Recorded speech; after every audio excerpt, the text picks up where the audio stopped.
In today's video, I'm going to tell you about one of the most intense rescue operations I ever participated. A mission that started as routine transport but turned into a nightmare when two Black Hawks went down in enemy territory. Operation Phoenix Down, a name that still sends chills down my spine.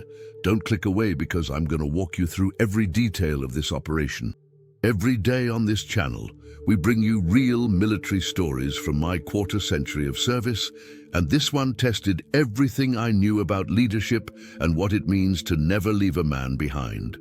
Before we dive in, hit that like button, subscribe to the channel so you get notified when I drop new military stories, and drop a comment below. Also, all the gear I use and recommend is linked in the description or first pinned comment. Afghanistan, September 2009. The morning started like any other in our forward operating base in Helmand province. I was a sergeant major then, 8 months in country, and my unit was tasked with what should have been a milk run, transport mission to deliver supplies to Firebase Delta. Nothing fancy. Just load up the birds, fly out, drop off, fly back. Standard operating procedure. But let me tell you something I learned over 2 decades in uniform. There's no such thing as routine in a combat zone. Every time you let your guard down, that's when the enemy reminds you who's playing for keeps. The briefing was conducted by Captain Rodriguez. The mission seemed straightforward. 2 UH-60 Black Hawks, call signs Viper 17 and Viper 22, would transport 12 soldiers and supplies to Firebase Delta, 40 clicks northeast of our position. Viper 17 was piloted by Chief Warrant Officer Mike Thompson, Steady Mike. Nothing ever rattled him. I'd flown with Mike dozens of times. His co-pilot was Warrant Officer Sarah Chen, sharp and hungry to prove herself. Crew Chief Staff Sergeant Bobby Martinez, door gunner specialist Jake Morrison. Kid was 21 with hawk eyes. Viper 22 was commanded by Chief Warrant Officer Dave Bulldog Peterson. Got his nickname because once he locked onto something, he never let go. Co-pilot Warrant Officer Tim Jackson, Crew Chief Sergeant Danny Walsh, door gunner Corporal Alex Rivera. Weather called for clear skies, perfect flying conditions. Intelligence indicated minimal enemy activity, last contact over a week prior, flight path through Sangin Valley, following the river system. Standard stuff. But sitting in that briefing tent, something in my gut said this wasn't going to be the cakewalk everyone thought. Call it veteran instinct. After 20+ years, you develop a sixth sense. The Taliban weren't stupid. They'd watch our patterns, study our routes. We'd been flying to Firebase Delta every Tuesday for 6 weeks. Same route, same altitude, same schedule. I voiced concerns to Rodriguez. Sir, maybe we should vary our approach route. We've been predictable with these Delta runs. Rodriguez gave me that look young officers give old NCOs when they think we're being overly cautious. Sergeant Major, intelligence shows clear corridors. We stick with the plan. Sometimes being right doesn't make you feel better about it. Loading took 20 minutes. 6 soldiers rotating out from Firebase Delta. Guys who'd been there 3 months, living on MREs and adrenaline. You could see exhaustion in their eyes, that 1,000-yard stare. 6 fresh troops going in, eager but not understanding what they were walking into. I flew on Viper 17 with Mike. As senior NCO, I wanted to be on the lead bird. Pre-flight checks were methodical. Fuel, hydraulics, engines, comms, everything green. At 13:47, we lifted off. The familiar whop-whop-whop of rotors as both Black Hawks rose into Afghan sky. Viper 22 maintained perfect formation 200 meters right and behind us. First part went exactly as planned. We followed the river through the valley, 500 feet altitude, high enough to avoid small arms, low enough for ground navigation. The landscape below was barren, unforgiving terrain that had swallowed armies for thousands of years. Mike's voice crackled through intercom. Delta 27, 15 minutes out from Firebase Delta. How's your fuel? Fuel looks good. All systems nominal, came Bulldog's response. I scanned terrain below. watching for anything out of place. But the valley looked empty, peaceful even. That should have been our first warning. At 14:03, everything went to hell in 30 seconds. The first indication was Mike's voice, suddenly urgent. Contact front, muzzle flashes at 2 o'clock, 800 meters. Before I could process it, the distinctive whistle scream of an RPG filled the air. This wasn't random fire, coordinated ambush. Multiple positions opened up simultaneously from concealed locations. The Taliban had been waiting. The first RPG missed Viper 17 by 20 feet. Close enough I felt the concussion through the hull. Mike immediately initiated evasive maneuvers, banking hard left, dropping altitude. His training kicked in, aggressive maneuvering, maximum power, get out of the kill zone fast. Viper 17, Viper 22 is taking heavy fire.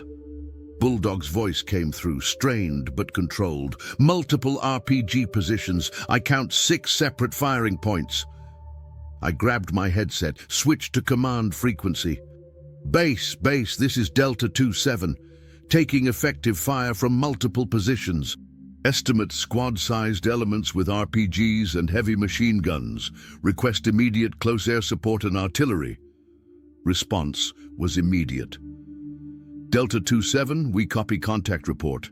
Fast movers 20 minutes out, artillery standing by. 20 minutes. In a firefight, 20 minutes might as well be 20 hours. That's when I heard the sound that still wakes me up. The metallic clang of RPG impact, followed by Bulldog screaming, "Mayday! Mayday! Viper 22 is going down! We're going down!"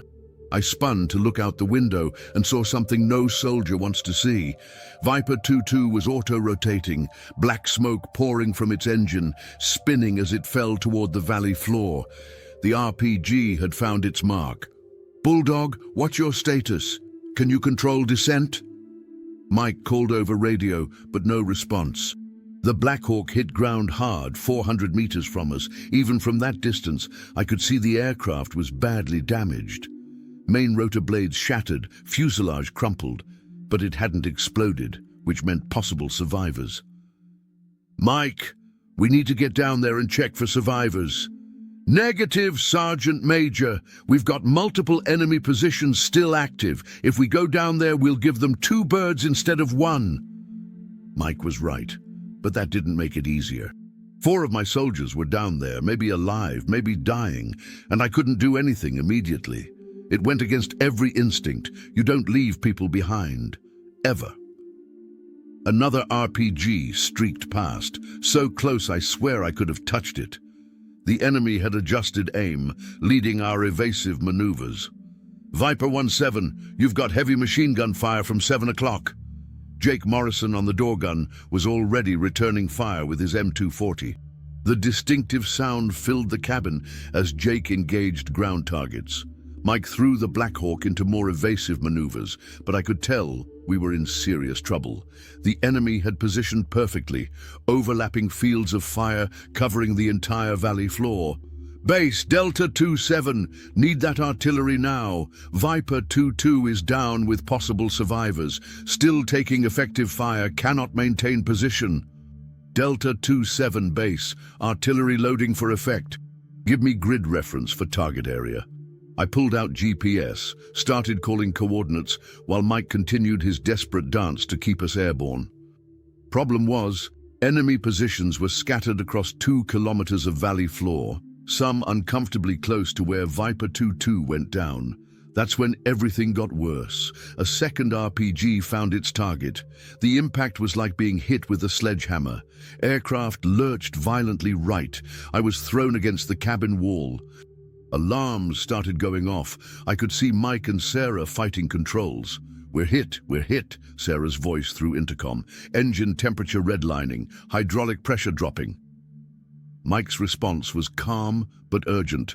"Losing tail rotor authority, we're going down. Brace for impact." The Black Hawk hit rocky ground with tremendous force. My world exploded into chaos of noise, pain, confusion. Aircraft bounced once, twice, then slid 50 meters before stopping against rocks. For a moment, eerie quiet. Then training kicked in. "Sound off! Everyone sound off!" Mike from cockpit. "Pilot's okay, minor cuts." Co-pilot conscious, possible concussion. Sarah. One by one, soldiers reported status. We'd been lucky.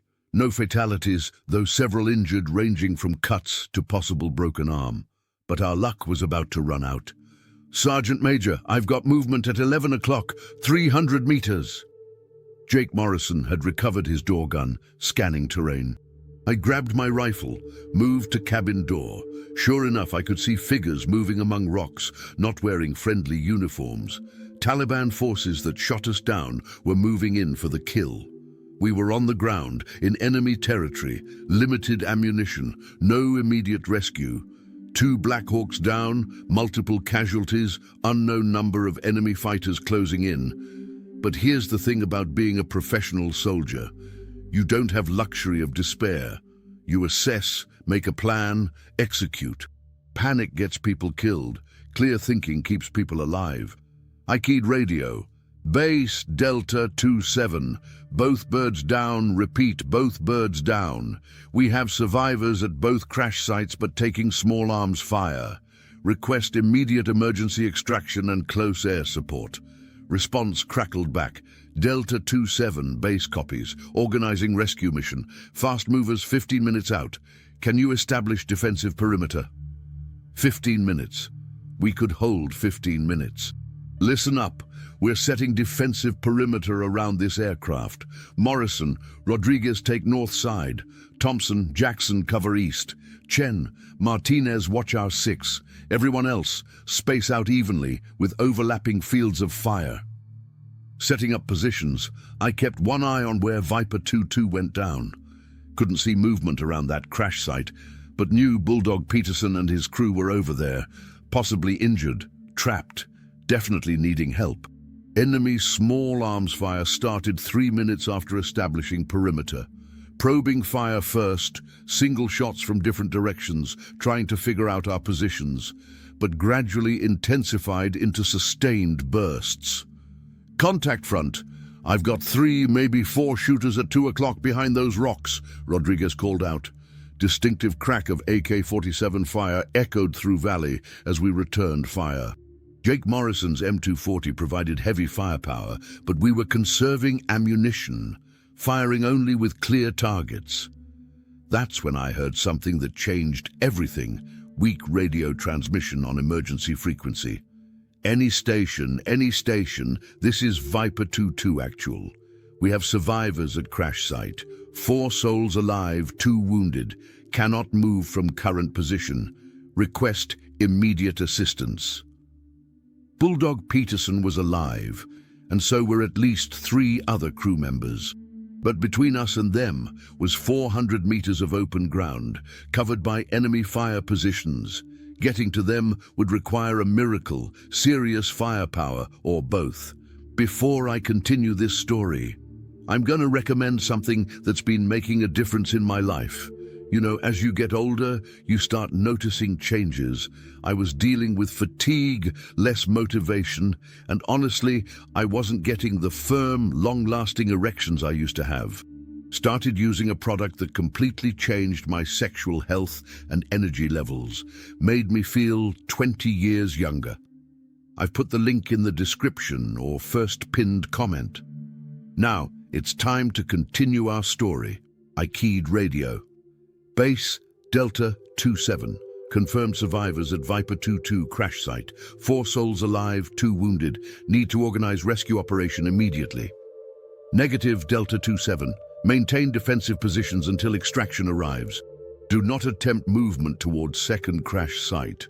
I understood the tactical reasoning. We barely had enough firepower to defend our position, let alone mount offensive operation. But understanding an order and agreeing with it are different things. Enemy fire was intensifying. They'd identified our positions, starting to coordinate attacks. RPGs began falling around our perimeter, not accurate enough for direct hits, but close enough to keep us pinned.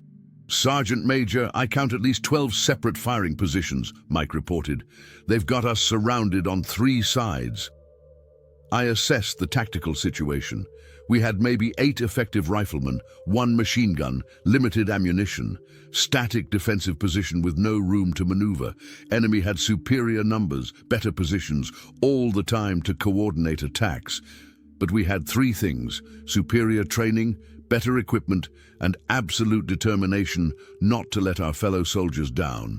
Morrison, give me sustained burst on that ridgeline at 10 o'clock. Suppress those positions for 30 seconds. Jake opened up with M240, walking fire across rocky positions where I'd identified muzzle flashes. Heavy machine gun rounds sparked off rocks, sent enemy fighters scrambling. During that window, I grabbed binoculars, got better look at Viper 22's crash site, aircraft sitting in small depression, partially concealed by rocks. I could see movement around aircraft, at least 2 figures in military uniform.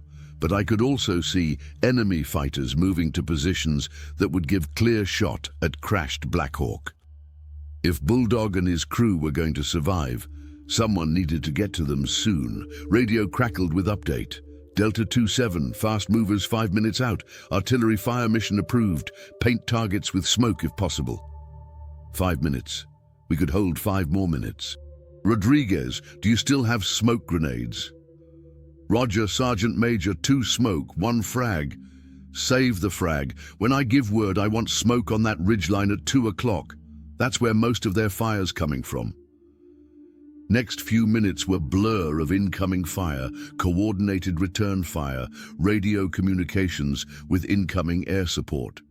F-16s were finally close enough for immediate assistance. Delta 27, this is Falcon 1-1. I have eyes on 2 crash sites and multiple enemy positions. Request permission to engage. Falcon 1-1, Delta 27. You are cleared hot on all enemy positions. Be advised, we have friendly forces at both crash sites. Sound of F-16 making strafing run is something you never forget. Aircraft screams in at low altitude, then you hear distinctive buzzsaw sound of 20mm Vulcan cannon. First gun run, walked across ridgeline where heaviest enemy fire had been coming from. Effect was immediate. Enemy small arms fire slacked off considerably as fighters scrambled for deeper cover, but I knew it wouldn't last. As soon as F-16s left to refuel, ground fire would start again. Base, Delta 27, air support effective, but we need immediate ground extraction. Both crash sites have survivors needing medical attention. Delta 27, base. Extraction birds spinning up now. ETA 20 minutes. 20 minutes. We'd already been on ground almost 30 minutes, and every minute decreased our chances of getting everyone out alive. That's when I made the decision that would define the rest of this operation. Thompson, Chen, you're with me. We're going after Bulldog and his crew. Mike looked at me like I'd lost my mind. Sergeant Major, that's 400 meters of open ground under enemy observation. It's suicide. Maybe. But those are our people over there, and I'm not leaving them behind. Morrison, keep that machine gun singing. Everyone else, maintain defensive fire. We'll be back in 10 minutes with Bulldog's crew. I checked my rifle, made sure I had all ammunition, took one last look at terrain between our position and Viper 2-2. It was going to be the longest 400 meters of my life. But sometimes, being a soldier means doing the thing that scares you most. Sometimes leadership means making the decision everyone thinks is wrong. The rescue mission was about to begin, and failure wasn't an option. The decision to cross that 400 meters of open ground wasn't tactical, it was personal. In 25 years of service, I'd seen good soldiers die because someone made the smart decision instead of the right one. Those 4 men in that crashed Black Hawk weren't just soldiers under my command.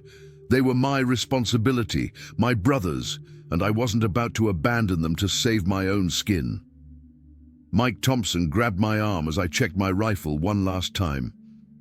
Sergeant Major, let me go instead. You're needed here to coordinate the defense. I looked at this pilot who'd just crash-landed a burning helicopter and was volunteering to run through enemy fire to save people he barely knew. That's the kind of man Mike Thompson was, and it's why I trusted him with my life every time we flew together. Negative, Mike. You're wounded, and I need you here coordinating with those F-16s when they come back around. Besides, this is what infantry sergeants major do. We go get our people. Sarah Chen stepped forward, blood trickling from a cut on her forehead, but her eyes clear and determined. Sir, if you're going, I'm going with you.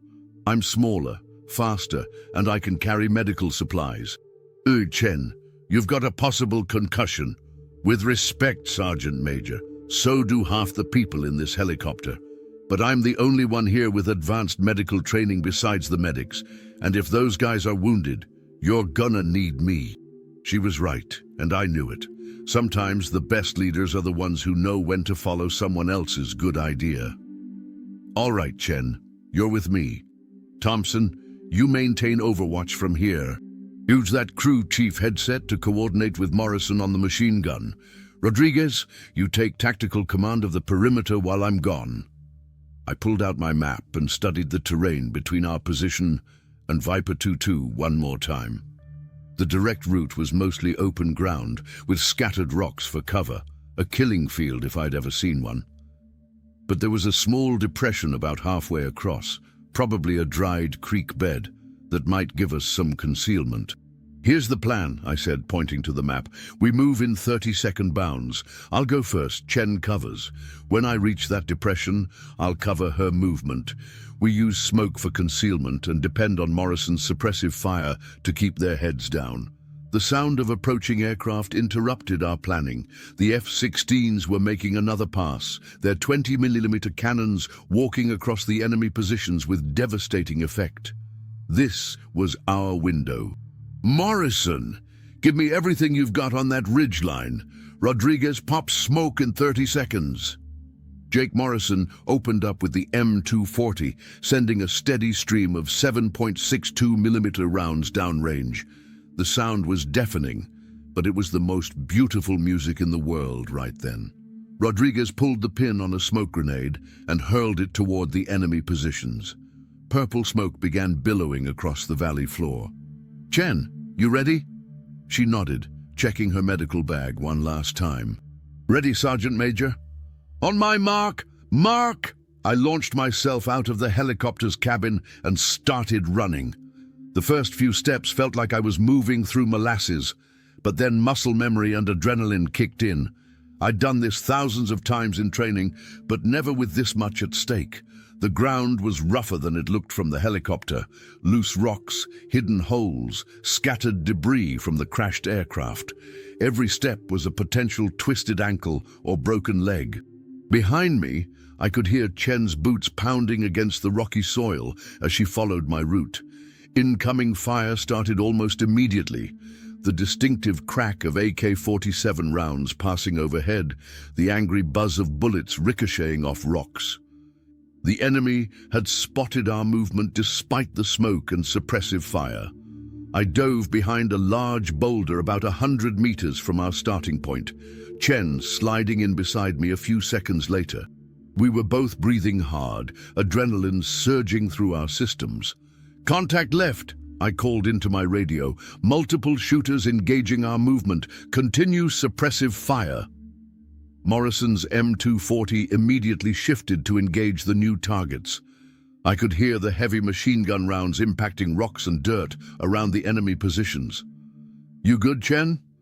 Good to go, Sergeant Major. The next bound was going to be the dangerous one.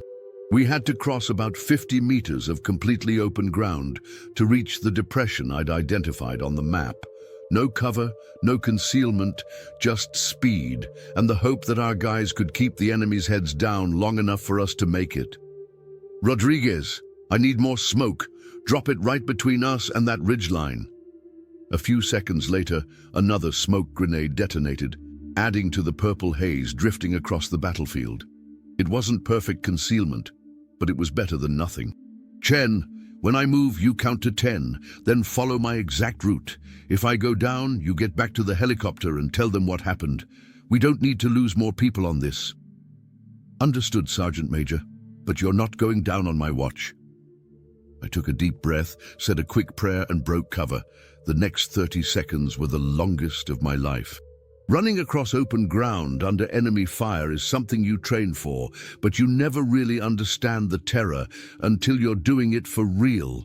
Every step feels like it might be your last. Every sound could be the bullet that has your name on it. Halfway across, I felt something tug at my sleeve. A bullet had passed close enough to tear fabric, but not flesh. I kept running, focusing on the depression ahead of me, trying not to think about the fact that Chen was about to make the same run. I slid into the creek bed just as Chen started her sprint. The depression was deeper than I'd hoped, about 4 feet deep and running roughly parallel to our route. Good concealment and decent cover from small arms fire. Chen arrived a few seconds later, diving headfirst into the depression and rolling to absorb the impact. She came up with dirt on her face, but grinning like a crazy person. "That was fun!" she gasped, trying to catch her breath. "You're insane, Chen. Remind me to recommend you for a combat action badge when we get out of this." From our new position, I could see Viper 22 clearly for the first time since the crash. The aircraft was in worse shape than I'd realized from a distance. The entire left side of the fuselage was crumpled, the main rotor assembly completely destroyed. But I could also see movement inside the cabin. At least 2 figures that appeared to be conscious and moving. "Base, this is Delta 27 Alpha. I have eyes on the second crash site. Confirm movement inside the aircraft, beginning final approach now. Delta 27 Alpha base, copy your transmission. Be advised, we have 2 Chinooks spinning up for emergency extraction. ETA 15 minutes. 15 minutes. We just had to keep everyone alive for 15 more minutes." The final approach to Viper 22 was the most dangerous part of the entire operation. We had to cross the last 100 meters with virtually no cover, knowing that enemy fighters had probably repositioned to get better angles on the crashed helicopter. "Chen, when we get to that bird, you handle medical. I'll provide security and coordinate extraction. Whatever condition those guys are in, we're getting them out of here." "Roger that, Sergeant Major." I keyed my radio one more time. "Morrison, we're beginning final approach. I need continuous suppressive fire on all visible enemy positions. Don't let up until we're back." "Copy, Sergeant Major. You got it." The last 100 meters took us up a slight incline toward the crashed Black Hawk. As we got closer, I could see the full extent of the damage. The RPG had hit just behind the cockpit, penetrating the cabin and causing massive internal damage. It was a miracle anyone had survived. "Bulldog, Peterson, can you hear me?" I called out as we approached the aircraft. A weak voice came from inside the cabin. "That you, Sergeant Major? About damn time you showed up." Dave Peterson's voice had never sounded better. He was alive, conscious, and still had enough attitude to give me grief. That was a good sign. Chen and I reached the crashed helicopter at 14:47. What we found inside made my heart sink. Bulldog Peterson was pinned under a piece of twisted metal from the cabin ceiling. His left leg was clearly broken, and he had a deep gash across his forehead that was bleeding steadily, but he was conscious and alert. Tim Jackson, the co-pilot, was unconscious, but breathing.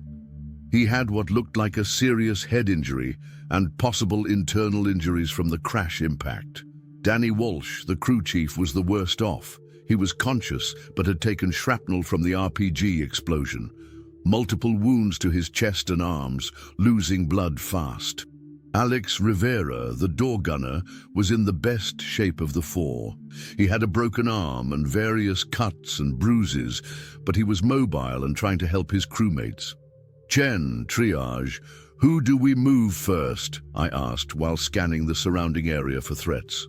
She was already moving from patient to patient, checking vitals, assessing injuries. Her medical training had kicked in completely. Calm, efficient, professional. "Jackson needs immediate evacuation. Possible traumatic brain injury. Walsh is critical but stable if we can control the bleeding. Peterson and Rivera are serious, but not life-threatening if we can get them out soon." How long do you need to stabilize them for movement? Give me 5 minutes. I can get Walsh's bleeding controlled and Peterson freed from that debris. 5 minutes felt like 5 hours when you're sitting in a crashed helicopter with enemy fighters closing in on your position. I positioned myself at the cabin door with my rifle, watching for any sign of movement in the surrounding rocks. The radio crackled with an update from our defensive perimeter. Delta 27 Alpha, this is Rodriguez. Enemy movement on the north side. They're trying to flank our position. Copy, Rodriguez. Hold your positions. Extraction is en route. Chen was working frantically to stabilize the wounded crew members. She'd managed to get an IV started on Walsh to replace lost blood volume and had fashioned a makeshift splint for Peterson's broken leg using pieces of aircraft debris. Sergeant Major, I need help getting Peterson out from under this metal. The piece of cabin ceiling that had Peterson pinned was too heavy for one person to lift. Rivera, despite his broken arm, positioned himself to help. Together, the three of us managed to lift the debris enough for Peterson to slide out. Can you walk? I asked him. I can try, but Jackson and Walsh are going to need to be carried. That was the problem. We had 4 wounded soldiers and only 2 people capable of carrying them. The math didn't work, especially not across 400 meters of contested ground. That's when I heard the most beautiful sound in the world, the deep, rhythmic thump of heavy rotors approaching fast. Delta 27 Alpha, this is Rescue 77. I have eyes on both crash sites. What's your status down there? I grabbed my radio. Rescue 77 Delta 27 Alpha. We have 4 wounded at this position, 2 critical. 1 requires immediate medevac. Can you get us a direct pickup? Negative on direct pickup. Too much enemy fire. But we're gonna make this work. Stand by. The Chinook crew had obviously been briefed on our situation because they knew exactly what they were doing. Instead of trying to land in the contested area, they positioned the aircraft about 50 meters away and lowered a medic on a rescue hoist. Staff Sergeant Maria Santos hit the ground running. She was a flight medic with the 160th Special Operations Aviation Regiment, the best of the best. She took one look at our wounded and immediately started making decisions. Jackson goes first. Critical head injury. We get him up to the bird now. Ow.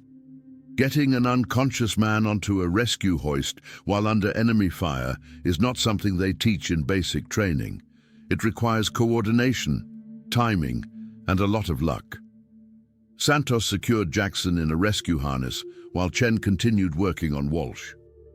The hoist operator aboard the Chinook was a master at his craft. Despite sporadic enemy fire and the rotor wash from the helicopter, he managed to get Jackson aboard safely. Who's next? Santos called out.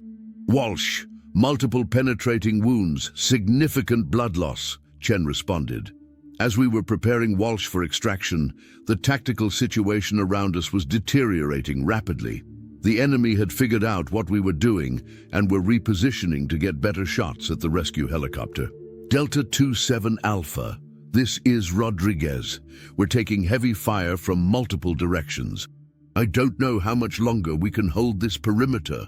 The Chinook pilot's voice came over the radio, calm and professional despite the circumstances. All stations, this is Rescue 77. We're taking effective fire from multiple positions. We can get 2 more people out, then we have to break station and let the Apaches clear the area.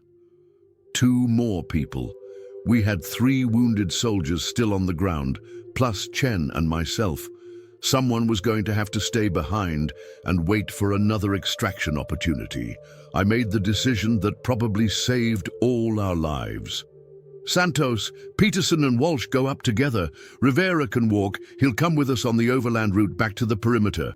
Sergeant Major, I can stay. Rivera started to protest. Negative. You've got a broken arm and you're no good to anyone if you pass out from blood loss. Get on that hoist. Peterson grabbed my arm as Santos was securing him in the harness. Thanks, Sergeant Major. I owe you one. You don't owe me anything, Bulldog. Just don't crash any more of my helicopters. He actually managed to laugh despite the pain from his broken leg. That's the kind of soldier Dave Peterson was. He could find humor in the worst possible situations. The dual extraction took longer than any of us would have liked. Getting 2 wounded men secured to a single hoist while under fire required precise coordination between the ground team and the air crew. But Santos and her team made it look routine. As soon as Peterson and Walsh were aboard the Chinook, the pilot's voice came back over the radio. Delta 27 Alpha, we are departing station. Apache gunships are inbound to provide close air support. Good luck down there. And just like that, Chen, Rivera and I were alone next to a crashed Black Hawk with enemy fighters closing in from multiple directions. Well, this is interesting, Chen said, checking her rifle and adjusting her gear. Rivera was pale from blood loss and shock, but he was still functional. Sergeant Major, what's the plan? I looked at the 400 meters of open ground between us and our defensive perimeter, then at the enemy muzzle flashes that seemed to be getting closer by the minute. The plan is simple. We're gonna move fast, shoot straight and get back to our people. Chen, you take point. Rivera, stay between us. I'll bring up the rear and provide covering fire if we get compromised. What I didn't tell them was that I was pretty sure we weren't all going to make it back alive. The enemy had had time to reposition, they knew our route, and we were down to 3 people with limited ammunition. But sometimes being a leader means keeping your doubts to yourself and projecting confidence even when you're scared as hell. Let's move out. The trip back was going to be the fight of our lives. What do you think is going to happen in the final part of this operation? Drop a comment below and let me know your thoughts. I love reading your predictions about how these missions played out. The journey back to our defensive perimeter began at 1512, and from the moment we left the cover of the crashed Black Hawk, I knew we were in serious trouble.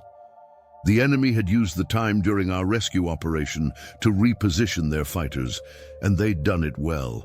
Instead of the scattered, uncoordinated fire we'd faced earlier, we were now dealing with what appeared to be a well-planned ambush along our return route. Chen took point as ordered, her rifle at the ready and her eyes scanning for threats. Despite the head injury from the crash, she moved with the fluid precision of a well-trained soldier. Rivera was struggling but keeping up, his good arm clutching his rifle while the broken one hung useless at his side. We'd made it about 50 meters when the first shots rang out. "Contact right," Chen called out, immediately dropping into a firing position behind a cluster of rocks. I could see at least 3 muzzle flashes from positions that hadn't been active during our approach. The Taliban fighters had been patient, waiting for us to commit to our return route before opening fire.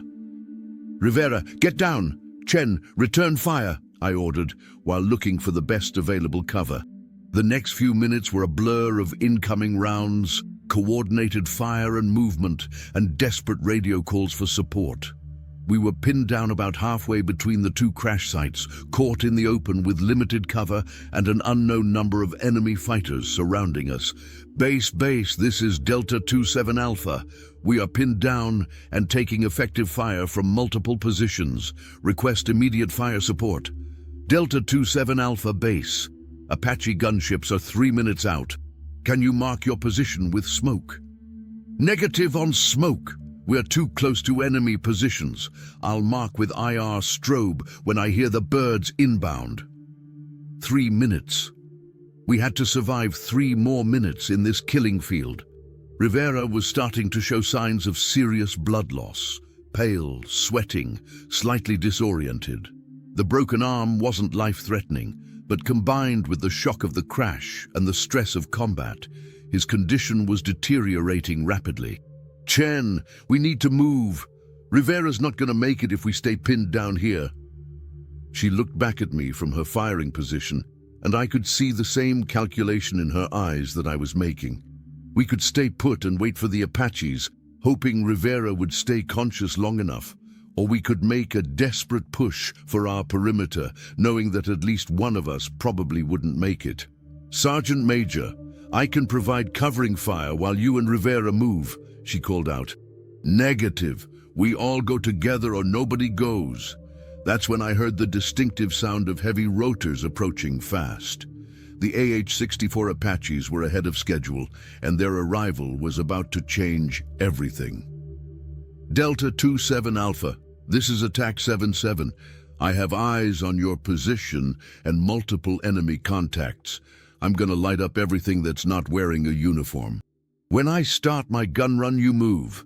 The Apache's 30mm chain gun is a weapon system that has to be experienced to be believed. When that pilot opened fire, the entire hillside erupted in explosions and flying debris. The psychological effect on the enemy fighters was immediate and dramatic. Most of them broke contact and ran for deeper cover. Move! Move! Move! I shouted, grabbing Rivera under his good arm and half carrying, half dragging him toward our perimeter. Chen was up and running, providing security to our flanks while I handled Rivera. The kid was barely conscious now, but he was still trying to help by putting one foot in front of the other. The Apache pilot made 3 separate gun runs, walking his fire across every position that had been engaging us. By the time he was finished, the enemy's small arms fire had dropped off to almost nothing. We covered the last 100 meters at a dead run, arriving at our defensive perimeter at 15:23. Rodriguez and his team had held their positions perfectly, maintaining disciplined fire and keeping the enemy at bay while we conducted our rescue operation. Morrison, Chen, get Rivera to the medics, I ordered, as we stumbled back into the perimeter. Jake Morrison and another soldier immediately took Rivera off my hands, carrying him to the makeshift aid station that had been set up inside the fuselage of our crashed Black Hawk. Rodriguez, what's our status? I asked, trying to catch my breath and assess our tactical situation. We're holding, Sergeant Major, but ammunition's getting low. I count at least 15 enemy KIA from the airstrikes, but there are still active positions on the north and west sides. Before I could respond, the radio crackled with the best news I'd heard all day. Delta 27, Delta 27. This is Rescue 27. We have 2 Chinooks inbound for emergency extraction. ETA 2 minutes. Can you secure a landing zone? I looked around at our defensive positions. The area immediately around our crashed helicopter was relatively flat and clear of debris, but it was also completely exposed to enemy observation and fire. Rescue 27, Delta 27, affirmative on landing zone, but be advised you're coming into a hot LZ. We still have active enemy positions on multiple sides. Copy, Delta 27. We're bringing some friends to the party. Those friends turned out to be 2 more Apache gunships and an AC-130 Spectre gunship that had been orbiting the area for the past 10 minutes. As the extraction helicopters approached, this formidable collection of firepower began systematically destroying every enemy position in the valley. The AC-130's 105mm howitzer was particularly effective against the fortified positions on the ridgelines. Each round hit with devastating accuracy, sending up massive clouds of dust and debris. Combined with the Apache's continued gun runs, the effect was overwhelming. At 15:31, 2 CH-47 Chinooks touched down simultaneously in our improvised landing zone. The rotor wash was tremendous, creating a dust storm that provided additional concealment for our evacuation. All wounded first, I shouted over the noise of the engines. Then equipment recovery. The loadmasters and medics from the Chinooks immediately took charge of our casualties. Rivera was loaded onto the first aircraft, along with our other wounded soldiers. The crew moved with practiced efficiency, getting everyone secured for transport in less than 2 minutes. As the able-bodied soldiers began loading onto the second Chinook, I took one last look around the battlefield that had tested every aspect of my leadership and training. 2 destroyed Black Hawks, scattered equipment, and the rocky terrain where good soldiers had bled and died. But we were leaving with everyone who was still alive. In 25 years of military service, that was sometimes the best outcome you could hope for. "Sergeant Major, you're on the last bird," one of the loadmasters called out. I climbed aboard the Chinook and strapped into a seat next to Mike Thompson, who had been coordinating air support throughout the entire operation. "Hell of a day, Sergeant Major," he said as the helicopter lifted off. "Hell of a day," I agreed, watching the battlefield fall away below us. As we gained altitude, I could see the full scope of the operation for the first time. The valley floor was marked with impact craters from airstrikes, the wreckage of our 2 Black Hawks, and the scattered positions where enemy fighters had made their final stands. Operation Phoenix Down was over.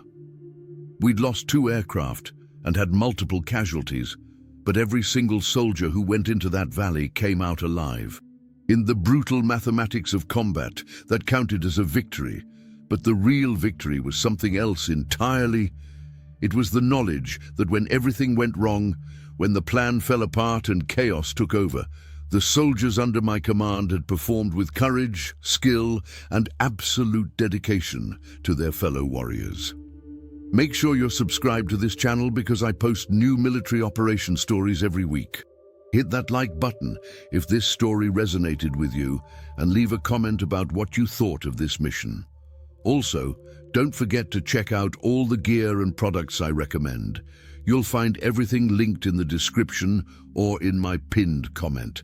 That's the story of Operation Phoenix Down, a day when 2 Black Hawks went down, but every single soldier made it home. The flight back to base took 22 minutes, but it felt like hours.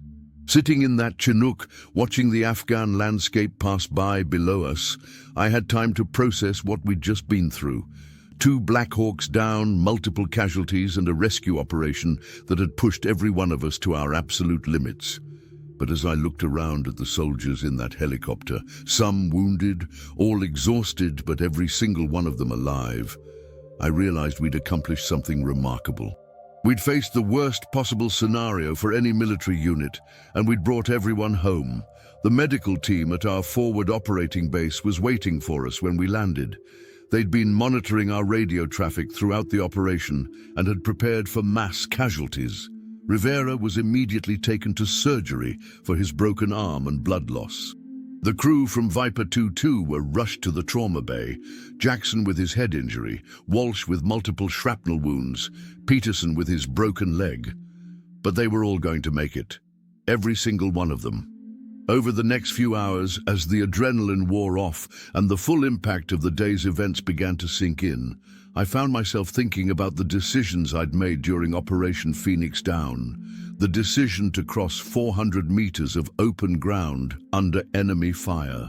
The decision to disobey a direct order to remain in defensive positions. The decision to risk 3 lives to save 4. By the book, some of those decisions were questionable. A staff officer reviewing my actions might have legitimate concerns about risk assessment and tactical doctrine, but that's the difference between managing a crisis from a command bunker and leading soldiers in the field, where split-second decisions determine who lives and who dies.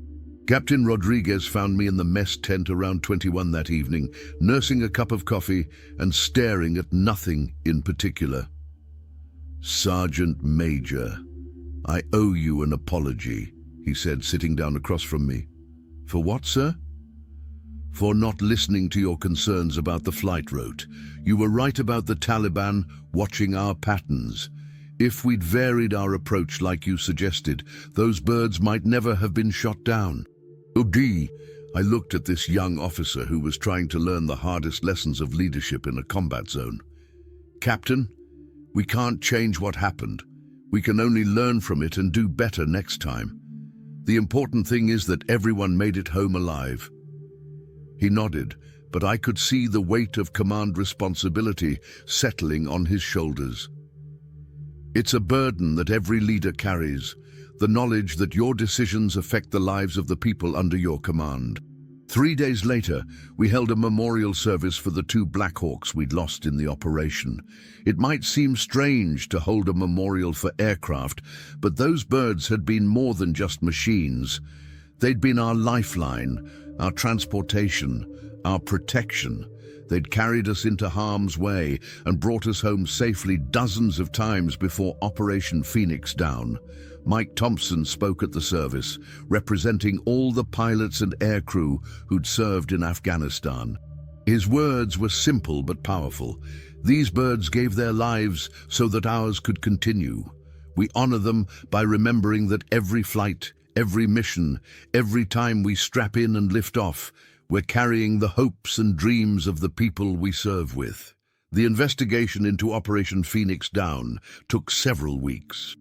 Military investigators reviewed radio transcripts, interviewed every participant, and analyzed the tactical decisions made throughout the operation. Their final report concluded that while certain actions taken during the mission deviated from standard operating procedures, those actions were justified by the circumstances and resulted in the successful rescue of all personnel. But more importantly, the operation led to significant changes in how we conducted transport missions in Afghanistan.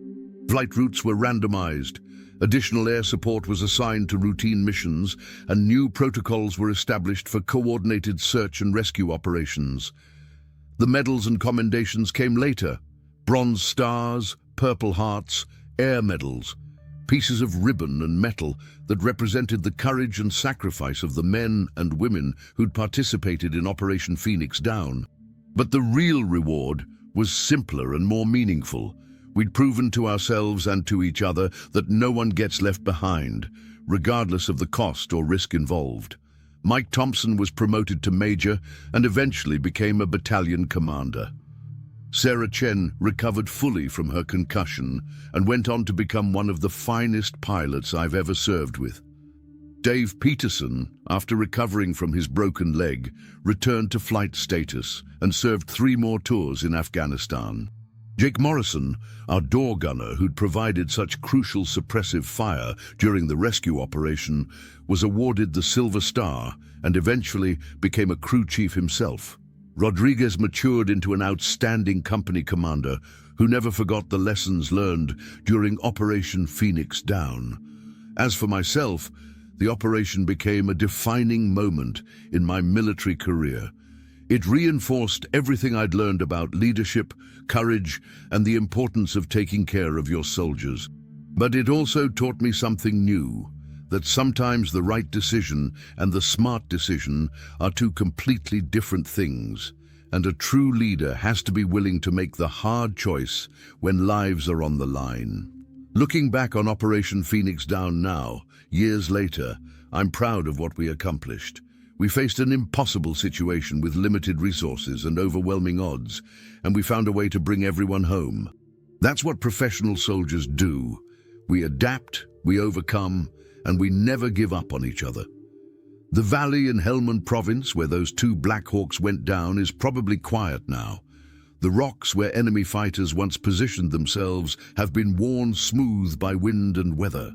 The impact craters from our airstrikes have been filled by blowing sand. But for those of us who were there, who lived through those terrifying and extraordinary hours, that place will always be sacred ground. It's where ordinary soldiers did extraordinary things. It's where we learned that courage isn't the absence of fear. It's doing what needs to be done despite being scared as hell. It's where we proved that the bonds forged in combat are stronger than any force on Earth. That's the real story of Operation Phoenix Down. Not the tactical details or the equipment involved, but the human story of soldiers who refused to abandon each other when everything went wrong. It's a story about leadership, sacrifice, and the unbreakable bond between warriors who've shared the ultimate test. Every time I tell this story, I'm reminded of why I served for 25 years and why I'm proud to have worn the uniform of the United States Army. It's not about the weapons or the technology or the strategic objectives. It's about the people, The soldiers who put their lives on the line for each other and for their country, day after day, mission after mission, until their job is done. Operation Phoenix Down ended when those Chinooks touched down at our base, but the lessons learned that day have stayed with me ever since.